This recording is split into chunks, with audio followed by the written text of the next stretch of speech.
Bom dia, boa tarde, boa noite, a depender da hora em que você está assistindo essa aula. Meu nome é Eduardo Ferreira, professor de Processo Civil 3 da Prominas, em Montes Claros, Minas Gerais.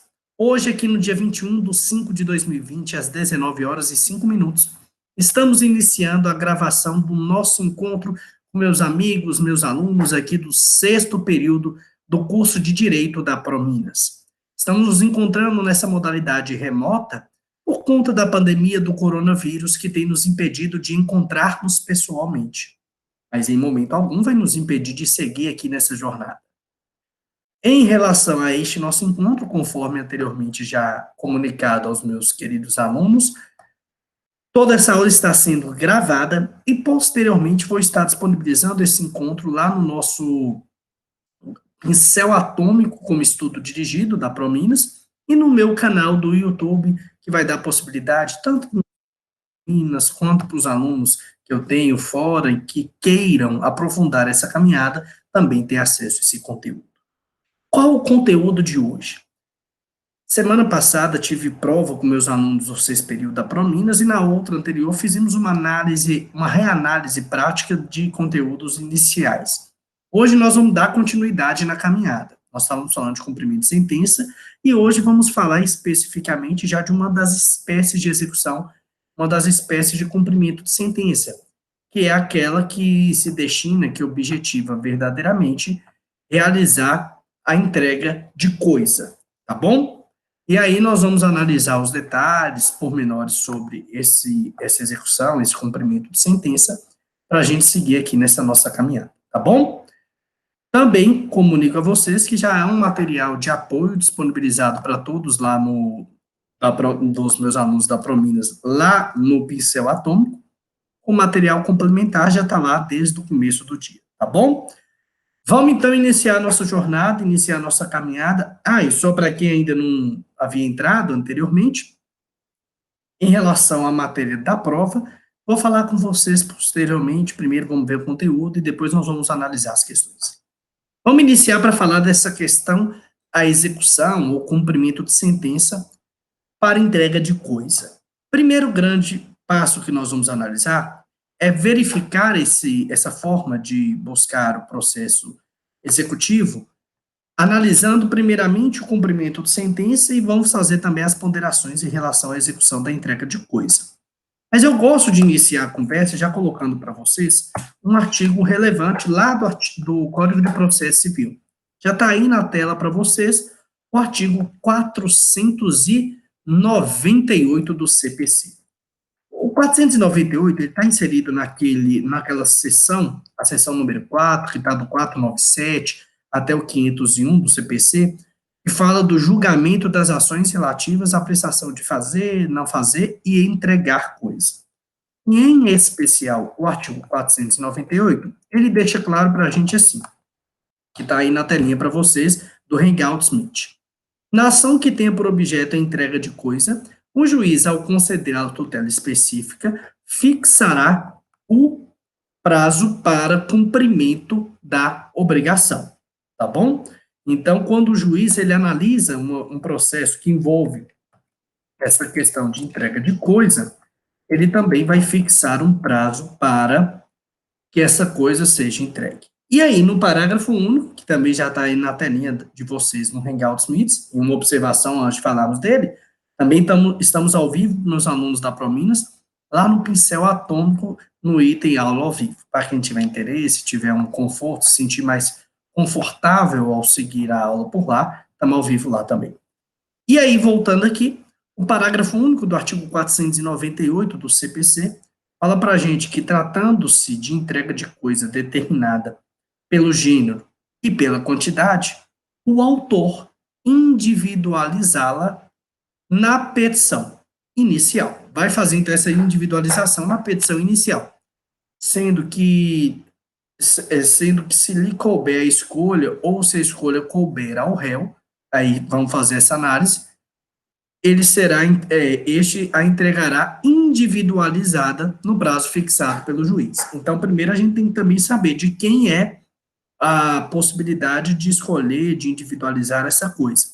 Se for do próprio exequente, aquele que vai objetivar o processo de execução, ele vai poder fazer essa análise posterior, verificando a questão da entrega no prazo que o juiz determinar, assim também como o réu. E aqui eu vi agora que um grande amigo meu, o Wellington Félix, coordenador da Prominas, entrou aqui ao vivo. Bem-vindo, Wellington. Boa noite. Obrigado, professor. Boa noite, tudo bem? Tudo bem, graças a Deus. Boa noite, pessoal. Como é que vocês estão? Saudade de vocês. Espero que em breve a gente se encontre. Geralmente nessas salas de aula online, professor, a gente só vê ou foto ou a letra do nome. Os A alunos, gente, a gente está com saudade deles, mas não dá para ver, não. se é Mas um ou outro que a gente vê a foto. espero que todos estejam bem. Eu estou invadindo aqui a aula do professor para trazer um convite a vocês, né? E acho que é um convite de um dos grandes eventos, né? Se não o vamos fazer, Bárbara. Se não o maior evento de uma instituição de ensino, dados os nomes que estão neste evento, né? Que nós da Faculdade Prominas de Montes Claros estamos organizando. E por que eu falo de Montes Claros? Porque é um evento que vai abranger todo o grupo Prominas, mas ele está sendo organizado pelo curso de Direito das Faculdades Prominas de Montes Claros. Né? Tendo em vista os nomes que estarão participando desse evento, o diretor ele me ligou e pediu, né? Eu até fiquei sentido e ao mesmo tempo lisonjeado, sem graça, na verdade, que ele me pediu autorização para que as outras instituições de ensino do grupo, não os outros cursos de direito do grupo, também pudessem participar.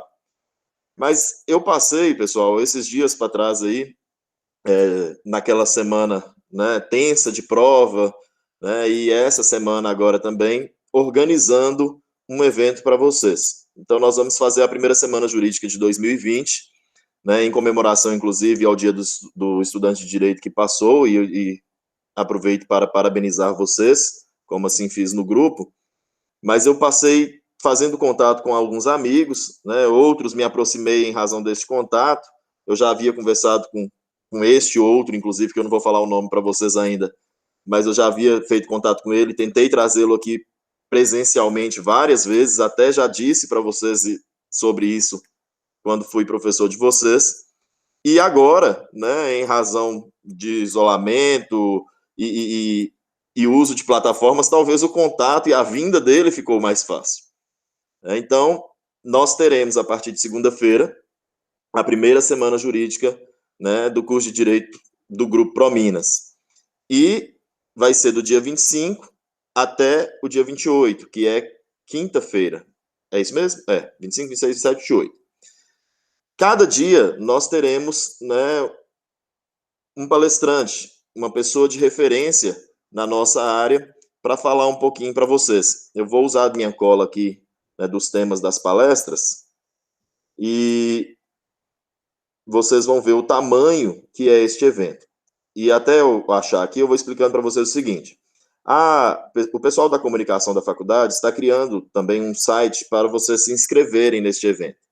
Então, vai ter uma inscrição para a gente fazer o controle até de certificado de participação depois, não só de vocês, mas de qualquer estudante de direito, seja de Montes Claros ou do Brasil. Então, vocês estão à vontade para convidar todos os seus amigos, sejam estudantes ou profissionais também, né, advogados, porque são temas extremamente atuais e que muitos dos nossos colegas, professor Eduardo, inclusive, vão, né, achar interessante a temática até para trabalhar em tempos de pandemia.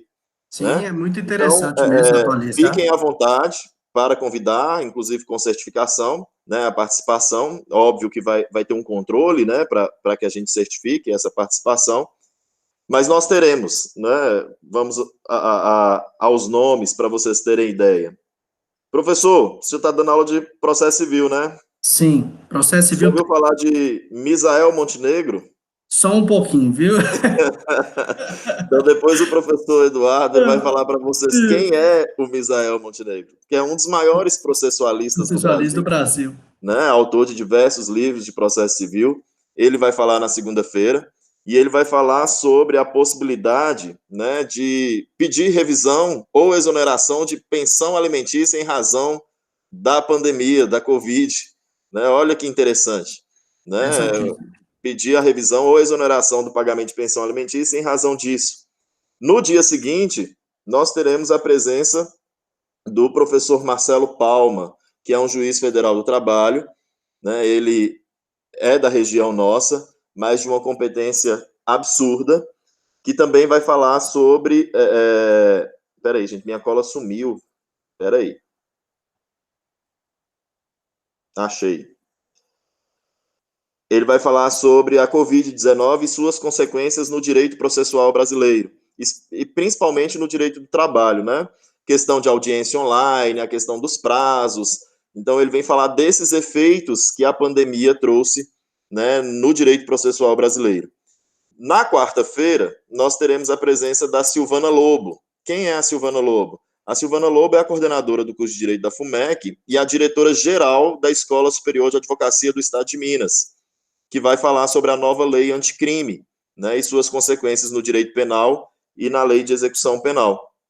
Ela é fantástica, é uma palestrante show, né, vocês vão se divertir bastante com a fala dela. E para finalizar, esse eu também acho que vocês não conhecem, acho que vocês nunca ouviram falar dessa pessoa, né, nós vamos ter nada mais, nada menos do que Marlon Tomazetti falando para a gente, né, que é um dos grandes escritores de direito empresarial. Ele é a pessoa que eu sempre tentei trazer e que, por uma questão de agenda, eu nunca consegui trazer presencialmente. E aí, quando eu mandei para ele, né, o projeto do evento, ele imediatamente se prontificou e vai falar para a gente sobre a recuperação judicial em tempos de pandemia, né? Nós estamos percebendo aí, né, vários empresários em situação de crise, né? O volume de ações de recuperação judicial e de falência, né, cresceu bastante. E outro ponto interessante que eu até discuti com ele pelo WhatsApp foi que saiu uma decisão no Tribunal de Justiça de São Paulo, né, concedendo recuperação judicial a uma associação civil, né, em razão da pandemia. Ou seja, você tem um não empresário, né, pedindo socorro da lei empresarial, né, para se recuperar judicialmente, e o juiz, o Tribunal de Justiça, ele concedeu, né, a recuperação judicial a uma associação civil, a uma pessoa que não é empresária. Então, são temáticas atuais que vão contribuir muito para vocês e para também os profissionais, né? Então, eu faço aqui o convite para vocês, e já na frente do professor, os professores não estão sabendo disso ainda, mas eu já digo que vocês poderão apresentar aos professores do dia da palestra, por exemplo, o professor da segunda, os professores da terça, um relatório sobre o que o palestrante ele falou, e vocês serão pontuados aí, né, além da pontuação, né, normal, sobre esse relatório. Não definir quantidade de pontos nem nada, mas o professor saberá fazer bom uso, né, do relatório que vocês irão fazer. Tá? Eu agradeço, né, o tempo aí, professor, e desculpa atrapalhar um pouquinho sua aula. Nada, ué. Mas Também, pode falar. até para os meus amigos aqui do sexto período, parabenizar a instituição na sua pessoa como coordenador, porque realmente, no momento desse excepcional, onde todo mundo tá se adaptando a essas situações novas, Uhum.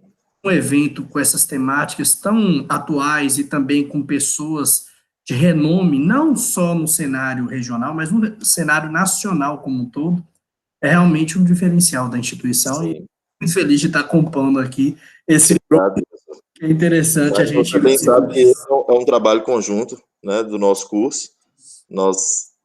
A gente tem aí a primeira turma aí, eles sabem o quanto, né, que eu corro atrás. Às vezes eu não consigo, não porque eu quero, mas porque às vezes eu não tenho como alcançar, né, mas luto muito para que a gente tenha o melhor, e acredito, eu não vi ainda nenhuma instituição divulgar, né, uma semana jurídica deste porte, né? Então, fica aí, pessoal, o convite, né? Obrigado pelos minutos, professor. Sim, o que precisar, eu estou aqui. E o que Muito precisar obrigado. também, eu estou à disposição. Um grande abraço. Ótima noite, viu, Ed? Fica com Deus. Obrigado, tchau.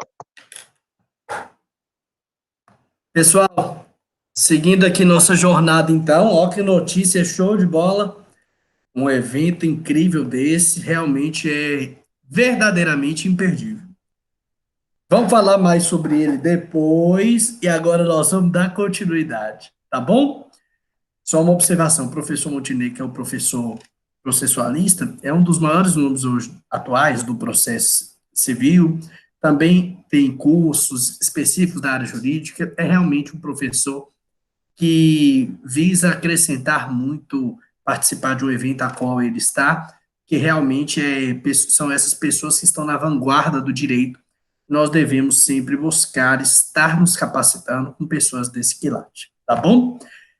Maravilha, então. Vamos continuar nossa caminhada. Nós havíamos parado falando sobre essa questão da necessidade de, quando um juiz vem a julgar um processo que envolve entrega de coisa, ele determinar, fixar um prazo para o cumprimento, e quando essa questão só tiver gênero e quantidade, dá a possibilidade do autor da ação na petição já individualizar, ou no caso do réu, quando for a opção dele, fazer essa individualização.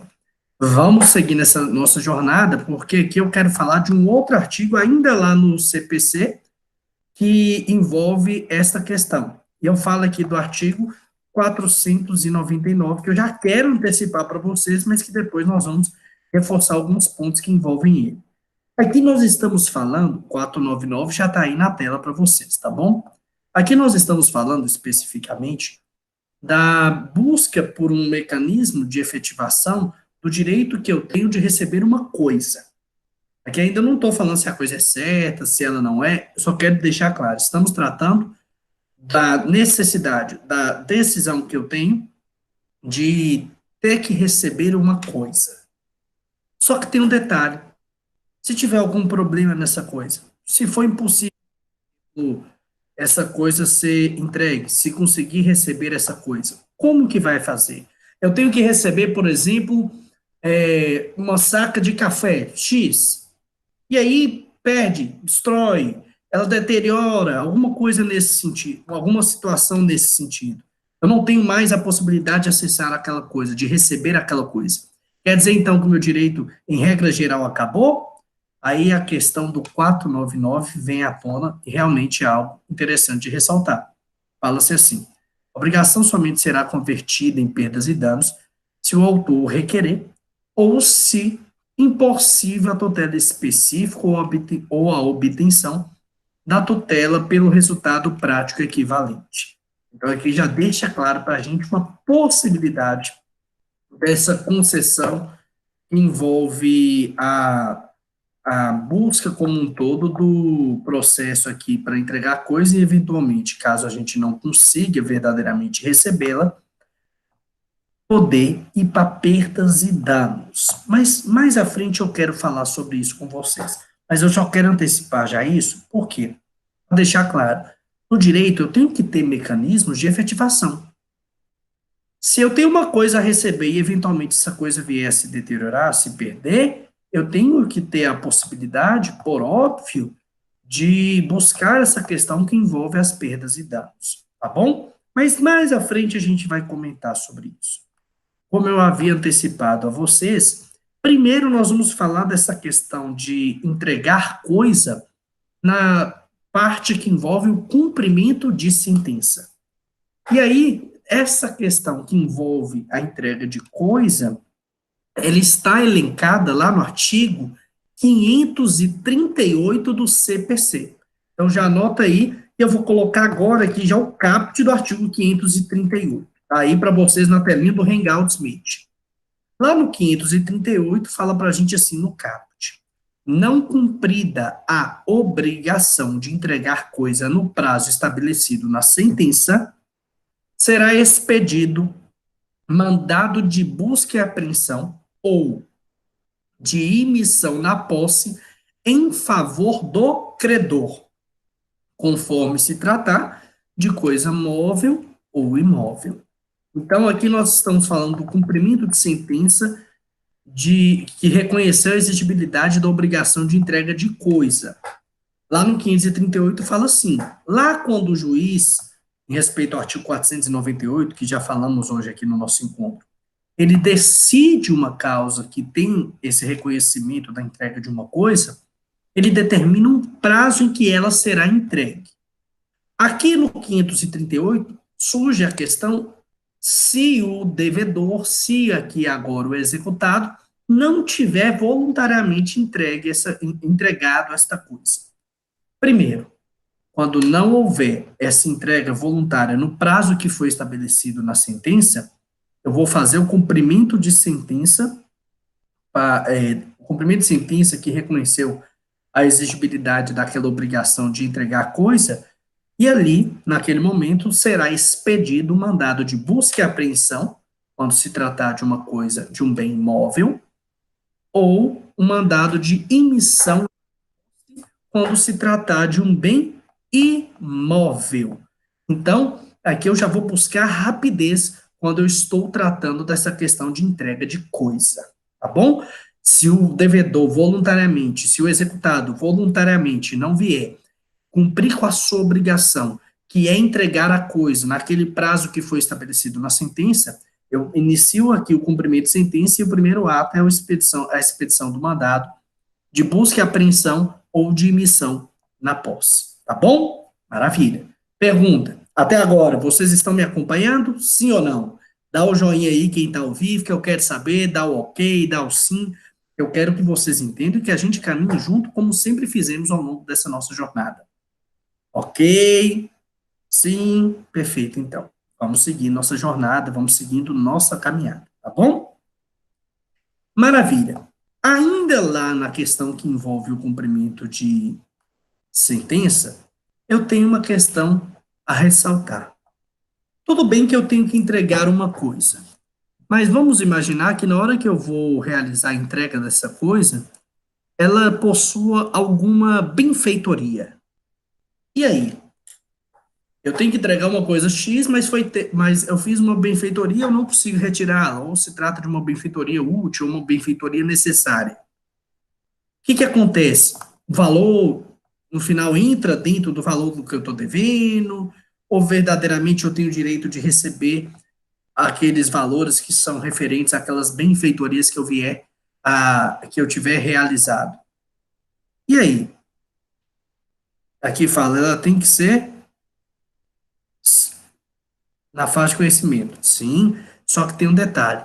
O que acontece? Eu posso pedir aqui a, a devolução, ou então questionar essa questão que envolve benfeitoria, e aí lá no parágrafo 1º, que está aí para vocês na tela, fala o momento exato em que o aqui executado vai ter que manifestar. Fala assim, a existência de benfeitoria deve ser alegada na fase de conhecimento. Exatamente como o Paulo falou. Perfeito.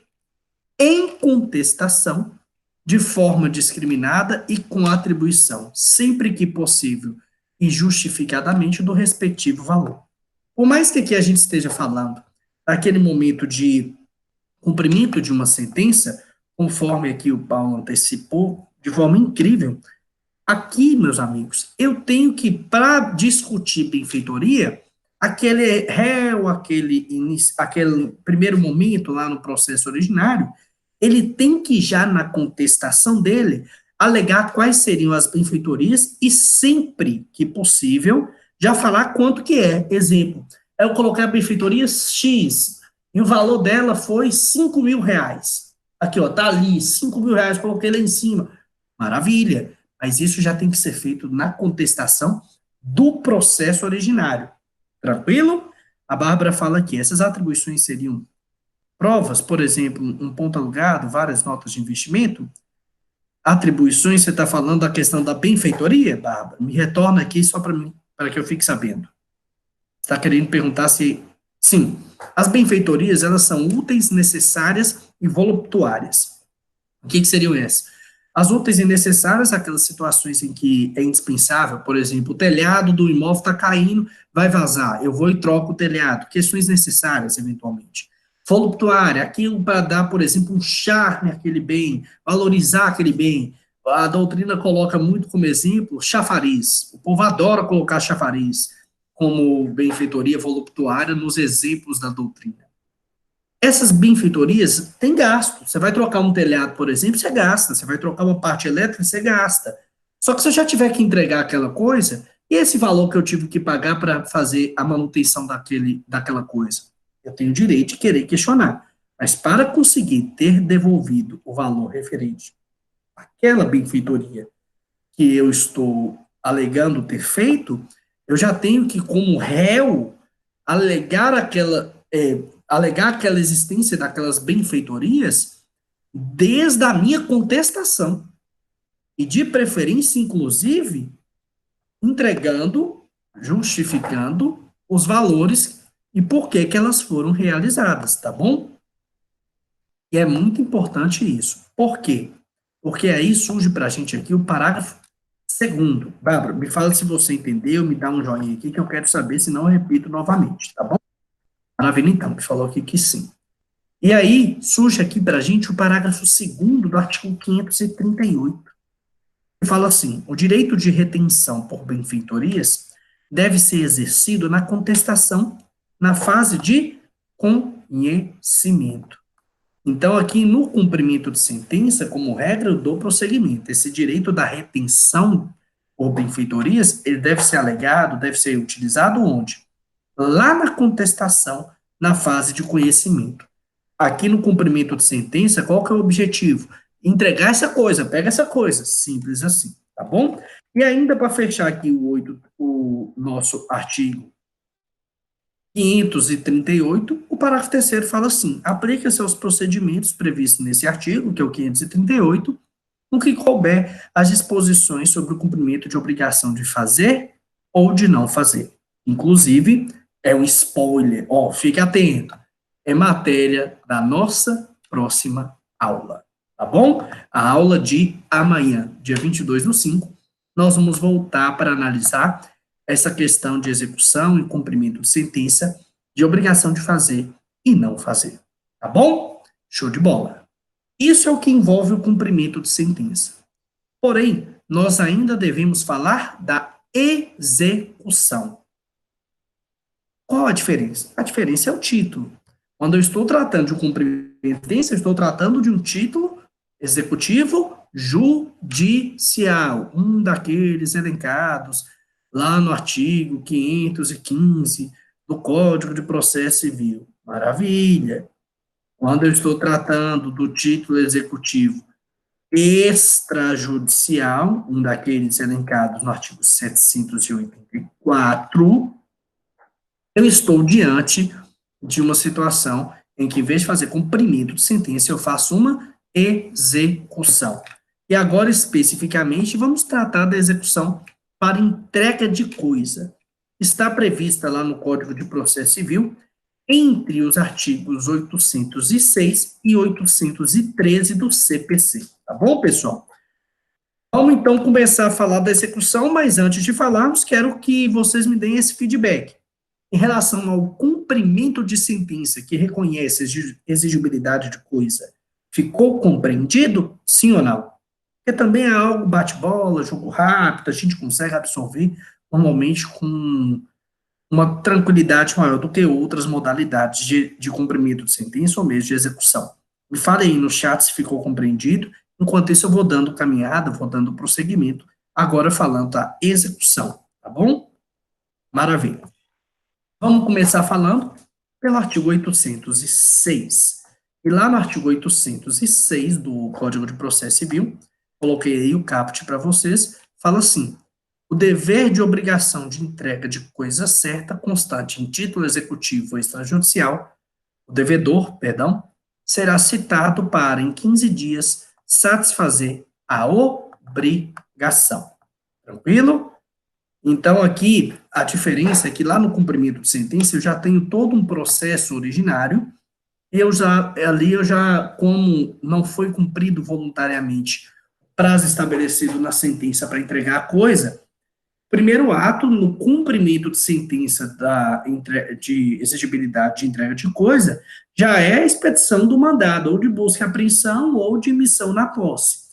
Aqui não. Quando eu tenho uma execução de um título extrajudicial, em que é garantida a entrega de uma coisa, eu primeiro vou dar o prazo em respeito ao artigo 806 de 15 dias para que aquele executado venha satisfazer a obrigação dele, que é efetivamente entregar a coisa, tá bom?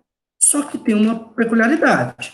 A gente sabe que o brasileiro ele não tá para brincadeira. O brasileiro realmente tem uma criatividade e realmente, se deixar, o brasileiro domina a situação e faz as coisas quando ele bem entender. Por que que eu estou falando isso? Porque pensando exatamente nessa possibilidade daquele executado, daquele devedor, demorar, ter uma procrastinação na sua atuação, no cumprimento de sua obrigação. O próprio Código de Processo Civil já estabelece para a gente uma situação relevante, que está aí para vocês, que é o parágrafo 1º, que fala assim: ao despachar a inicial, o juiz poderá fixar multa por dia de atraso no cumprimento da obrigação, ficando o respectivo valor sujeito a alteração, caso se revele insuficiente ou excessivo. Tranquilo? Então, aqui tem uma situação interessante, que é o quê? Na execução para entrega de coisa certa, e aqui estamos falando daquela que eu já tenho ela toda individualizada, já sei a qualidade, a quantidade, já sei a espécie, já sei tudo que envolve ela, o juiz poderá, inclusive, fixar uma multa por dia de atraso, mais ou menos assim, você tem 15 dias, se não entregar, a partir do 16º, a multa de R$ 1.000 por dia. E essa multa ela vai poder ser reajustada, analisada novamente, se ela estiver baixa demais ou elevada demais, mas realmente é algo que busca dar efetividade àquela decisão judicial. Porque muitas vezes aquele devedor, aquele executado, ele vai entregar a coisa somente para evitar que tenha uma punição pecuniária, um valor a pagar, que muitas vezes ele não gosta de fazer, tá bom? Perfeito, então. Ainda lá nesse nosso artigo que inicia as tratativas sobre essa execução de entregar coisa certa, o parágrafo 2º fala para a gente que do mandado de citação constará a ordem para emissão na posse ou busca e apreensão, conforme se trata de bem imóvel ou móvel, cujo cumprimento se dará de imediato se o executado não satisfazer a obrigação no prazo que lhe foi designado. Então, aqui também, visando, preocupando-se com aquela questão que envolve celeridade processual, agilidade na caminhada, no trâmite processual, já deixa claro que nesse mandado de citação, em que vai dar o prazo de 15 dias para aquele devedor, para aquele executado entregar a coisa, já vai deixar claro que caso ele não cumpra voluntariamente, dentro desses 15 dias, essa sua obrigação, aquele mandado vai poder ser, vai possuir uma ordem para se emitir na posse ou mesmo realizar a busca e apreensão quando é bem imóvel ou móvel, tá bom?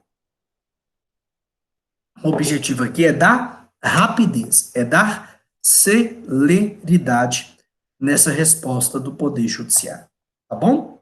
Maravilha, então. Eduardo, e se a coisa que tivesse que ser entregue, o executado ele é citado, informando que tem que vir e entregar aquela coisa, e ele simplesmente fizer a entrega?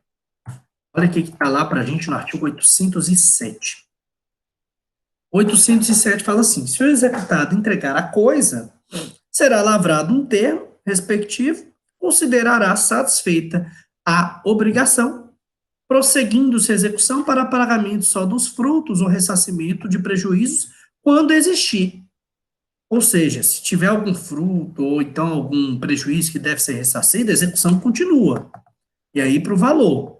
Se não tiver, entregando a coisa, se lavra um termo, confirmando, o termo é o quê? É um registro, é uma certidão que comprove que efetivamente houve entrega daquela coisa, e ali estará considerada satisfeita aquela obrigação, tá bom?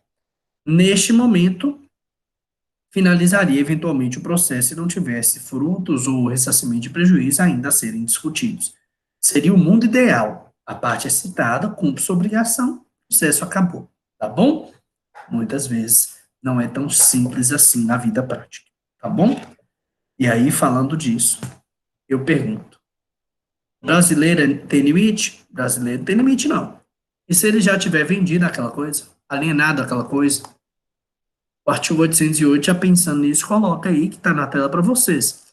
Alienada a coisa quando já litigiosa, ou seja, foi alienado quando já existia esse processo, será expedido mandado contra o terceiro adquirente, que somente será ouvido após depositá-la.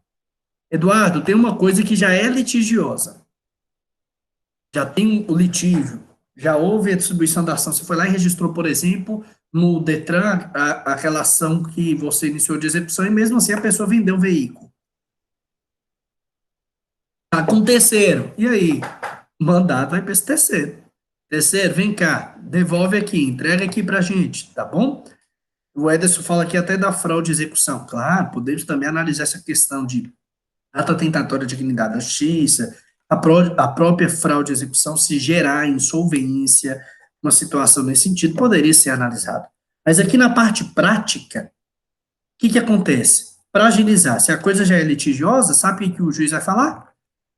Cita, entrega, encaminhe para mim, por favor, um mandado para o terceiro. Ele só vai poder falar comigo depois de já ter depositado. Depositou a coisa, eu vou dar a possibilidade para ele falar. Aí ele vai poder justificar se ele teve ou não, boa fé, como é que se deu aquela situação, maravilha. Mas primeiro vai ter que depositar, tá bom? Show de bola. Mas também a gente sabe que pode ser que tenham prejuízos, né, pessoal? Prejuízos no que diz respeito à questão que envolve essa coisa, impossibilitem eventualmente que aquele exequente tenha garantido, tenha cumprido aquele seu direito. E assim como nós já antecipamos lá do 499, agora eu quero falar com vocês do artigo 809 do Código de Processo Civil, que fala assim: o exequente tem direito a receber, além de perdas e danos, o valor da coisa, quando essa se deteriorar, não lhe for entregue, não for encontrada ou não for reclamada do poder de terceiro adquirente. Nesse momento eu quero falar com vocês que aqui é a busca do Poder Judiciário para efetivamente cumprir aquela obrigação a qual o exequente tem dinheiro. Patrício fala aqui, se a ação for ligada àquele bem, será fraude mesmo, ele tendo outros bens, certo? Quando é direcionado para o próprio bem, quando você busca impossibilitar o ato, porque é aquele bem, você pode até pensar numa fraude contra credores. Só que se formos pegar exatamente o artigo 792 do CPC, que trata para a gente sobre essa questão de fraude contra credores, ela estabelece lá para a gente um rol em que você vai tentar encaixar em um daqueles artigos para eventualmente justificar que ali você estaria diante de uma situação de fraude contra credores, tá bom? Lá no 792, se volta mais essa alienação quando, em regra geral, se discute questão de insolvência, questão que envolve bem que está pendente de processo, aí poderia enquadrar, questão que, por exemplo, você já juntou uma certidão do artigo 828 e mesmo assim a pessoa fez a alienação, quando aquela alienação, ela tem proibição e se faz, então, eventualmente, quando se trata aqui da coisa e ela tiver sido alienada, você pode até pensar numa questão que envolve fraude contra credores, ou mesmo também a fraude contra credores, não, perdão, fraude de execução, ou mesmo também próprio ato atentatório à dignidade da justiça, lá do artigo 774, que possibilita, inclusive, uma aplicação de multa, tá bom, Patrício? Me fala aí se você entendeu. Mas o credor tem direito de requerer o bem prometido, eventualmente ele vai poder questionar contra aquele terceiro. É tanto que quando ele identificar o terceiro, Patrício, ele vai dar a possibilidade aqui, em respeito ao artigo 808, do mandato já ser expedido para o terceiro depositar a coisa. O terceiro vai ter que obrigatoriamente depositar a coisa, quando ela já é litigiosa, e só depois o terceiro vai poder se manifestar, tá bom? Mas numa eventualidade, se mesmo assim não conseguir, o terceiro provar que não sabia, adquiriu com boa fé, aí surge, aparece para a gente o artigo 809. que é a possibilidade de perdas e danos e valor da coisa, tá bom? Terceiro de boa-fé pode entrar com embargo de terceiro, ele pode se manifestar aqui e, eventualmente, ele tendo justificativa plausível, que eu acho difícil, porque aqui eu estou tratando de uma coisa já litigiosa, ele poderia, eventualmente, sim, discutir aquela questão como terceiro, tá bom? Conseguiu entender, Paulo? Me fala aí o Patrício e o Paulo para que eu fique sabendo. Show de bola. Ok, então. Sim. Em relação ao 809, Patrícia também deu sim. Importante a gente falar as hipóteses em que eu posso pedir essa perdas e danos além do valor da coisa. Quando ela se deteriorar, quando não for entregue, quando não for encontrada, ou quando não for reclamada do poder de terceiro adquirente, tá bom? Só que aí, eu quero só fazer uma ponderação com vocês, tá bom? Falar do artigo, lá do Código Civil. Por quê? Eu quero que vocês anotem aí que lá no Código Civil, essa questão da obrigação, aqui nós vamos falar, nós vamos fazer uma observação voltada para o direito material, para o direito civil. Lá no direito civil, existe dois pontos que tratam dessa questão de obrigação de dar coisa. A que trata de obrigação de dar coisa certa, vou até anotar aqui para vocês, que vai do 233, tá? O 2 vai do 233 até o 242 do Código Civil de 2002, que é quando fala de coisa certa, e também os artigos que falam lá no Código Civil sobre essa obrigação de entrega de coisa incerta, eles pulam para a gente, eles vão para a gente, entre o artigo 243, se não estou equivocado, até o artigo 246. Coisa incerta. Por que eu peço para anotar isso? Porque vocês sabem que eu gosto sempre de analisar o direito, verificando não só o nosso texto do Código de Processo Civil, que é realmente um norte, não só analisando a questão do que a doutrina tem falado, e aqui eu falo em especial o Fred Didier, o Alexandre, o Humberto Teodoro Júnior, o Alexandre Freitas Câmara, doutrinadores que realmente têm um peso na área processual e que têm uma relevância quando fazem análises, ponderações sobre essas questões que estamos discutindo. Mas eu também gosto de mostrar para vocês que é importante se fazer um estudo, mesmo na área processual, entendendo que existem outras áreas, e em especial aqui no nosso caso, o Código Civil, que é direito material. Então, tenha uma atenção com esses artigos, do 233 ao 246 do Código Civil, que fala da questão que envolve obrigação de dar coisa certa, tá bom? No que diz respeito a ele, eu quero só que vocês deem uma atenção especial à questão que envolve dois artigos que a doutrina relembra para a gente. O artigo 234, eu vou colocar agora para vocês aí, e o artigo 235, que também já está aí para vocês agora, tudo lá do Código Civil de 2002, 234 e 235. O que fala para a gente no artigo 234?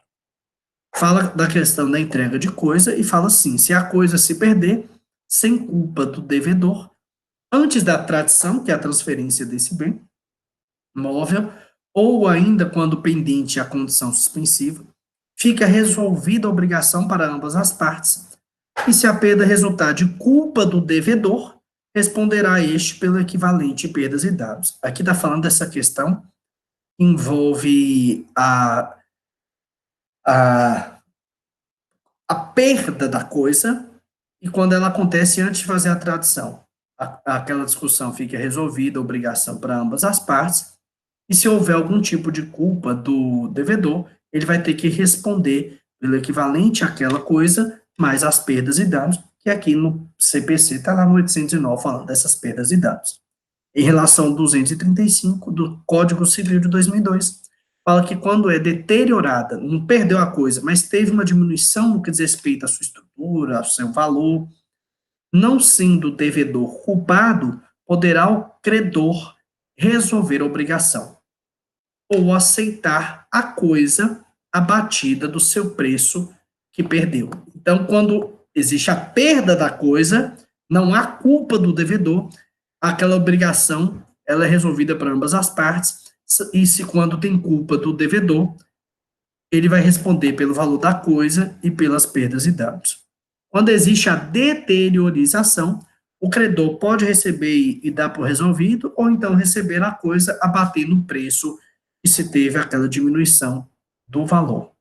E aí, coloca agora mais outro artigo lá do Código Civil também, o 236, só para a gente relembrar essas questões do direito material, do direito civil. No caso de culpa do devedor, o credor poderá exigir o equivalente ou aceitar a entrega da coisa no estado em que se acha, com direito a reclamar em, ou em outro caso, indenização das perdas e danos. Tranquilo? E aí, relembrando verdadeiramente falando sobre essa questão que envolve esta situação da entrega da coisa, e aí foi importante ponderarmos esses artigos do Código Civil, só para lembrar dessa questão que envolve essa obrigação lá no direito material, tá bom? Então, quando eu trato dessa questão que busca perdas e danos, eu tenho que analisar muito se houve ou não houve a culpa do devedor na perda ou na deteriorização daquela coisa. Mas agora, voltando para o nosso CPC, e aqui no artigo, só para a gente relembrar, nós estamos no artigo 809 do CPC 2015, saímos do Código Civil, voltamos para o Código de Processos Civil, lá no parágrafo 1º do artigo 809, fala o que para a gente? Aí na telinha, para vocês.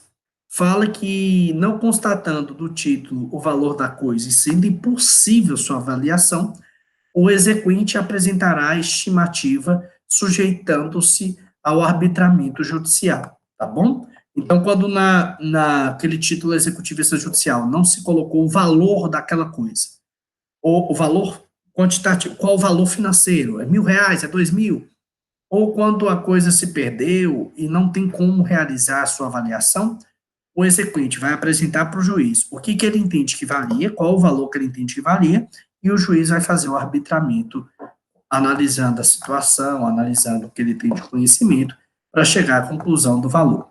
Quando se tem a possibilidade de fazer a apuração, o parágrafo 2º fala para a gente aí, algo que a gente, que inclusive havíamos tratado, que é essa apuração através de uma liquidação, a liquidação do valor, analisando aquela situação, os prejuízos que vieram a acontecer. Tudo bem? Show de bola? Aqui na execução também se comenta sobre as benfeitorias. E isso é feito lá no artigo 810. 810, que inclusive já está aí para vocês na telinha. Havendo benfeitorias indenizáveis feitas na coisa ou pelo executado ou pelo terceiro, de quem tenha se retirado aquela coisa, a liquidação prévia é obrigatória. Então, quando existir algum tipo de benfeitoria, antes de fazer efetivamente caminhada no que diz respeito à questão processual, eu tenho que fazer primeiramente essa liquidação qual que seria a quantificação das benfeitorias feitas ou pelo terceiro ou pelo executado que estavam com aquela coisa, tá bom? E lá, se formos aprofundar essa questão que envolve essa análise dessas benfeitorias, o próprio artigo 810, no seu parágrafo único, coloca para a gente informando da situação que existe algum saldo. Fez a liquidação e a coisa tem um valor maior ou menor do que realmente é devido. Perdão, a coisa não. As benfeitorias que foram feitas na coisa, perdão. E lá fala assim, havendo saldo, primeira situação, em favor do executado ou de terceiro, o exequente o depositará ao requerer a entrega da coisa. Vamos dar um exemplo. O executado, ele ou o terceiro a qual estou querendo a coisa, na hora que foi ver, a coisa ela vale 100 mil, as benfeitorias que foram feitas, chega no valor de 120 mil. O que eu tenho que fazer como exequente? Eu tenho que primeiro depositar esses 20 mil, que é relacionado às benfeitorias, para exigir a entrega daquela coisa. Segunda situação, havendo saldo, em favor aí do exequente, ele poderá cobrar nos autos do mesmo processo o valor que está faltando. Ou seja, se na hora que foi analisar as benfeitorias, verificou que verdadeiramente o exequente ainda tem que receber, mesmo com as benfeitorias, o valor a mais, ainda está faltando algo a receber, o exequente vai exigir a entrega da coisa e vai poder continuar na caminhada processual para ter ressarcido, para ter devolvido aquele saldo que ainda falta, que ainda está restando ser cumprido, ser efetivamente realizado pela parte executada, tá bom? Show de bola. Até agora, quero o joinha aí, para a gente caminhar para os finalmente do conteúdo, antes de falarmos das questões da prova. Me falei, show de bola? Estão me entendendo? Maravilha, então. Então, já falamos do cumprimento de sentença que confirma a exigibilidade da entrega de coisa, e agora falamos da execução de título executivo extrajudicial de coisa certa. Mas e aí? E se for uma coisa incerta? Como assim? Se eu tenho o gênero, eu tenho a quantidade, mas não sei, por exemplo, a qualidade da coisa. A coisa, ela não é certa. Quando se trata de coisa incerta, coloquei aí na tela para vocês. O caminho está na seção número 2, que se inicia lá no artigo 811, está na telinha para vocês. Maravilha. E o que 811 fala para a gente? Quando a execução recair sobre coisa determinada, pelo gênero e pela quantidade, o executado será citado para entregá-la individualizada se lhe couber a escolha. Primeira observação é essa. A coisa é incerta. Ela tem um gênero, ela tem a quantidade, mas não tem a qualidade. Tá bom? Vamos imaginar, eu falo que está me devendo sacas de café, 100 sacas de café. Mas que café? Colombiano? Café da Etiópia? Café do Brasil? Quando na obrigação, no título executivo extrajudicial, que gerou a necessidade daquela entrega de coisa, deixar claro que quem tem a possibilidade de fazer essa escolha pela qualidade para individualizar e fazer a coisa virar certa, se essa obrigação ela é destinada ao executado, ele vai ser citado para individualizar aquela coisa. Maravilha. Se essa obrigação de individualizar não é do executado, mas sim do exequente, do credor, de quem tem direito a receber a coisa, o parágrafo único nos informa que essa individualização já deverá ser realizada, já deverá ser feita na própria petição inicial dessa execução de entrega de coisa incerta. Tranquilo? Maravilha, então. Caminhando em questões processuais, falo e coloco para vocês aí agora sobre a questão que está prevista lá no 812 do CPC.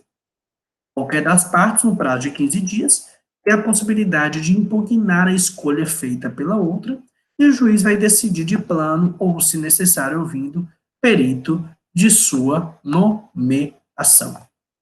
Para fechar aqui essa questão de execução de entrega de coisa incerta, em regra geral, em respeito ao artigo 803, fala que vai seguir toda outra questão processual que envolve a execução de entrega de coisa certa, ou seja, se a coisa perder, deteriorar, pode ir para perdas e danos, se tem prazo de 15 dias para entregar a coisa, maravilha, então, segue tudo no que diz respeito a outra questão que já vimos abordado. Faço uma pergunta. Eduardo, e o executado? Parece aqui que ele somente fica esperando. Ele não pode se defender, não? Ele não tem a possibilidade de fazer defesa aqui no processo, não? Ele só fica lá esperando, e se eventualmente ele já tiver entregado, e se aquela cobrança daquela coisa, ele já tiver pago, então já tiver entregue a coisa. Quer dizer, então, que não tem possibilidade dele se defender? Não. Tem possibilidade? Sim. tanto no cumprimento de sentença, quanto também aqui na execução, o executado tem respeito ao contraditório, ampla defesa e o próprio devido processo legal, ele terá sim a possibilidade de se manifestar, a possibilidade de se defender, mas nas causas que estão lá estabelecidas para impugnação ao cumprimento de sentença e aos embargos de execução. Mas essa matéria de defesa na execução especificamente, eu quero falar com vocês em outro momento, em momento oportuno, onde vamos aprofundar, onde vamos chegar na caminhada e verificar as questões que envolvem, que norteiam essa execução no âmbito do processo desse processo de execução e do cumprimento de sentença como um todo. Tranquilo? Perfeito, então. Meus amigos, em relação ao conteúdo que eu queria ver, era isso que eu queria tratar com vocês. Conseguimos entender? Hoje, sobre essa questão que envolve execução e cumprimento de sentença de coisa, de entrega de coisa, ficou compreendido? Perfeito, então. A execução, ela existe a entrega de coisa, obrigação de fazer e não fazer, que nós vamos ver amanhã, e também a de quantia certa, que é um pouco maior, e veremos em outras oportunidades, tá bom? Mas em relação ao conteúdo, era isso que eu queria falar. Pergunto, posso passar para fazer a análise das questões da prova? Sim ou não? Dá o ok, dá o joinha que eu quero saber. Mandou sim, sim. Peço um favor. Liguem o microfone, quem tiver a possibilidade de ligar, que eu quero ter uma interação. Eu quero conversar agora com vocês para a gente saber. Liguem o microfone ou então interajam aqui através do chat, porque eu preciso conversar.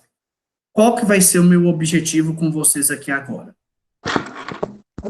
Primeiro, nós vamos tentar fazer a análise da prova. Maravilha, Eduardo. Vamos fazer a análise dessas questões. Mas qual que é o objetivo? Para não ficar nada também de uma forma muito corrida que não dê tempo da gente fazer uma análise mais detalhada. Meu objetivo agora, no final dessa aula, é falar das 3 questões discursivas. Combinado? E amanhã nós vamos ver o conteúdo e vamos tratar das questões fechadas, das questões objetivas. Podemos fazer dessa forma, meus amigos, que aí eu acredito que fica algo que a gente consiga entender, absorver o conteúdo sem ser algo mais corrido, que a gente tem que passar só para falar que passou, que não é esse verdadeiramente o meu objetivo. Meu objetivo é fazer vocês compreenderem o direito. Combinado, então? Vamos iniciar pela primeira questão subjetiva. Vou ler para vocês aqui, porque para quem está assistindo no YouTube, também se deparar com essa questão, entender do que estamos falando. Primeira questão discursiva. Maria distribui um processo de cobrança em face de João, solicitando ao Poder Judiciário que viesse analisar o caso dela, onde o João devia efetuar o pagamento do valor de R$ 10.000 por conta da venda de um veículo realizado por Maria. Ao analisar a petição inicial para proferir o primeiro despacho do processo, o juiz verificou que Maria não havia colocado na petição inicial o número de inscrição no cadastro de pessoas físicas, além do domicílio e residência do réu. Dessa maneira, o juiz determinou que a autora Maria, no prazo de 15 dias, viesse... Não, calma aí. Eu estou lendo outra. Eu estou ficando doido. Por isso que eu estou vendo que está aparecendo com outra questão. Deixa eu pegar aqui, para ver se eu estou atualizado. Um instante. Ah, estou atualizado. Aí, gente, eu estou meio doido. Vamos ler aqui de novo a questão. Foi momento de tensão, só para a gente entender. Ó, César, seu cliente, te procura, lendo a questão do começo. César, seu cliente, te procura no seu escritório, informando que o pai dele havia falecido e te comunica que ele era o único herdeiro do espólio. Ao longo da conversa, César ainda alega que no momento em que verificou os documentos deixados por seu pai, Diego, notou que existia um documento particular assinado por Paulo como devedor e ainda notou a assinatura de Maria e José como testemunhas. Neste documento particular, Paulo devia o valor de R$ 1 milhão por conta da venda de um imóvel realizado por Diego, sendo que o pagamento já se encontrava atrasado há 3 meses. Mas então questionou ao seu advogado o que conseguiria fazer em relação a essa dívida como advogado. E aí, como advogado de César, informe de forma fundamentada o que poderá ser feito processualmente, informando também ao seu cliente quem poderá buscar a efetivação do direito informado. E aí, pessoal? O que vocês entenderam? O que vocês compreendem que, como advogado, deveria ser realizado? Me falem aí. Só para a gente bater esse papo. Vamos lá. Primeira coisa que eu queria que vocês falassem para mim, especialmente lá na hora da nossa prova. Isso aqui é possível se fazer execução? Sim ou não? Sim. Posso fazer execução. Por quê? Em respeito ao artigo 783, eu tenho ali, até pela própria questão que está falando, uma obrigação certa, líquida e exigível. Segunda situação, artigo 784, inciso 3º. Aquilo ali, o documento particular assinado por devedor e por duas testemunhas, o que a questão falou para a gente, trata-se de um título executivo extrajudicial. Maravilha. Tem um título extrajudicial, ele é certo, ele é líquido, ele é exigível, porque lá fala que já está vencido há mais de 3 meses. Então, ele tem certeza, tem liquidez, tem exigibilidade. O que ele poderá ser feito? Buscar o poder judiciário através de uma ação de execução. Esse é o procedimento. E aí vem a pergunta: quem poderá fazer? Quem poderá fazer? A gente tem que ir lá no 778, parágrafo 1º, onde fala que podem promover execução forçada ou nela prosseguir em sucessão ao exequente originário. Olha o segundo inciso que está lá: o espólio, os herdeiros ou sucessores do credor, sempre que pela morte lhes for transmitido o direito resultante do título executivo. Então, aqui, se pautando nesses artigos, a resposta deveria ser dada. Ficou compreendido? Sim ou não? Me falem aí se entenderam. Show de bola. Essa era a primeira questão discursiva da nossa prova. Esse era o objetivo de ter a resposta de vocês. Perfeito. Vamos continuar. Vamos agora ver a segunda questão. Falava assim: foi iniciado um processo de execução ajuizado por Marcelo em face de Luciano, onde se objetiva o pagamento de quantia certa através de título executivo extrajudicial, ou seja, um cheque no valor de R$35 mil. Determinou a citação por oficial de justiça do Luciano para pagar a dívida no prazo de 3 dias, sob pena de realização da penhora de bens.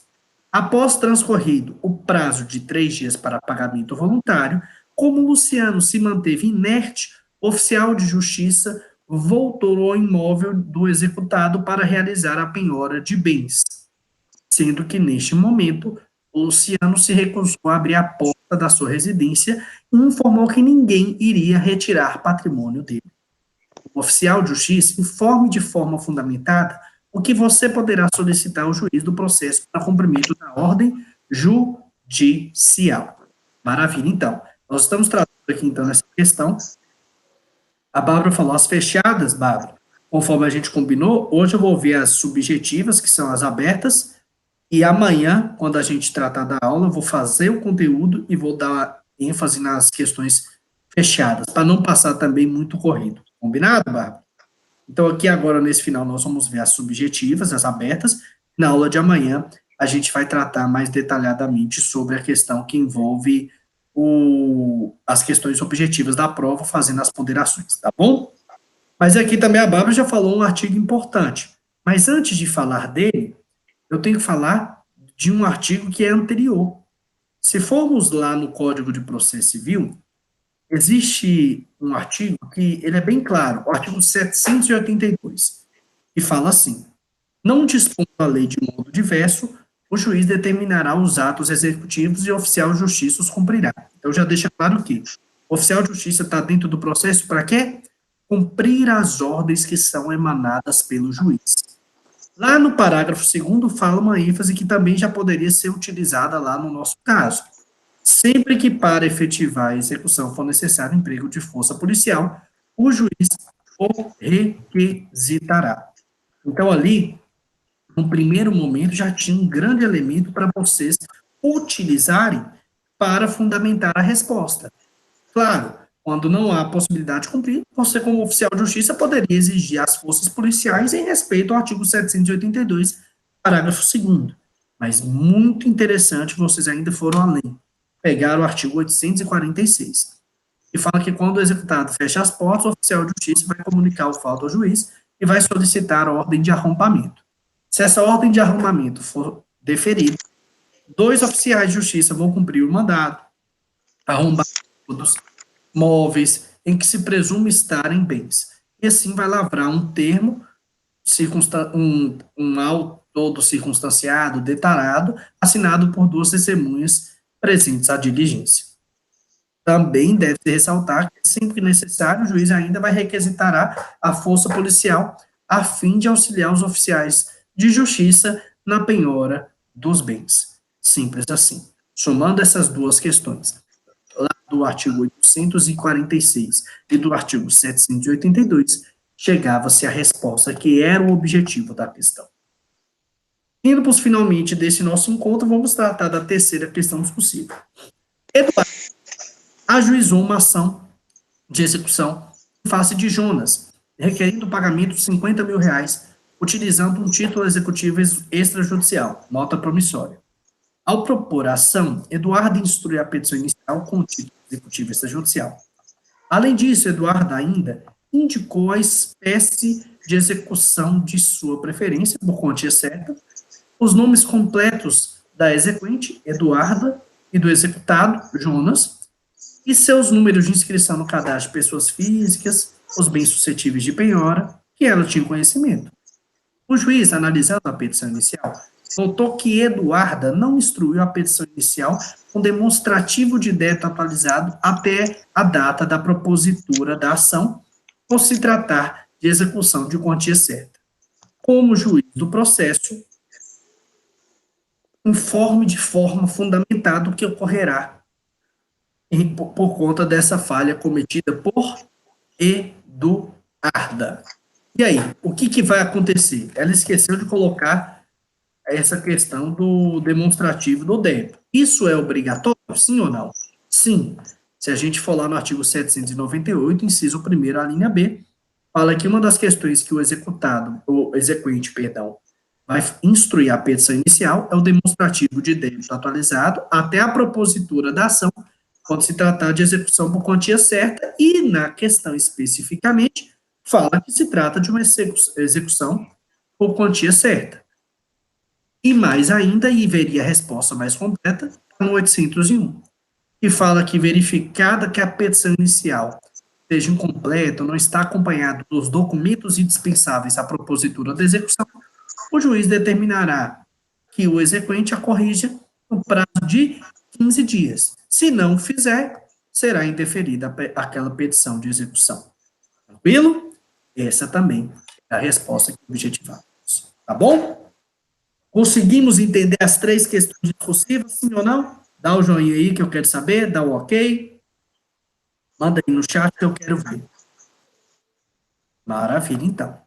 Vamos fazer uma coisinha, então. Como encerramos nossa caminhada aqui hoje, eu primeiro falar com vocês de um ponto importante, que eu vou estar aqui encerrando nossa gravação e volto para conversar com você sobre outras questões. Para você que está assistindo essa aula em outro momento, muito obrigado por ter disponibilizado seu tempo, por estar aqui, seja no Pincel Atômico, da Prominas ou no meu canal do YouTube.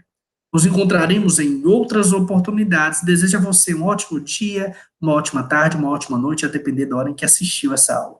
Até a próxima. Grande abraço.